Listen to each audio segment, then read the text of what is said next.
సకుటుంబ సపరివార సమేతముగా వరసిద్ధి వినాయక స్వామి దర్శనం. ఒకప్పుడు ఒక మూగవాడు, చెవిటివాడు, గుడ్డివాడు ముగ్గురిది ఒక పొలం ఉంది. ఆ పొలంలో ఒక బావిలో నీళ్ళు అయిపోవడం జరిగింది.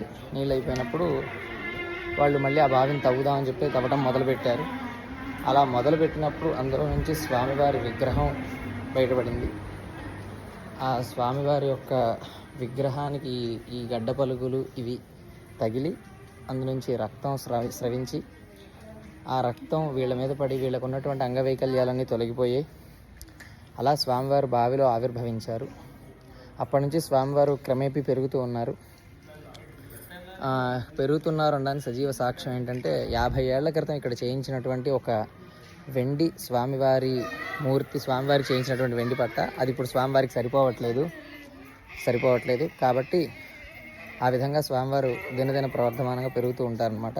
స్వామివారిని సత్యదేవుడు అని కూడా అంటారు. అంటే ఇక్కడ సత్య ప్రమాణం చేస్తే కనుక, అది ఒకవేళ అసత్య ప్రమాణం అయితే కనుక దానికి తగినటువంటి ఇబ్బందులు కూడా ఎదుర్కొంటారు. కాబట్టి స్వామివారి ముందు అసత్యం ఆడలేరు అనేటువంటిది ఇక్కడ స్థల మహిమ, స్థల పురాణం, స్థల విశేషం. ఓం గంగణపతయే నమః.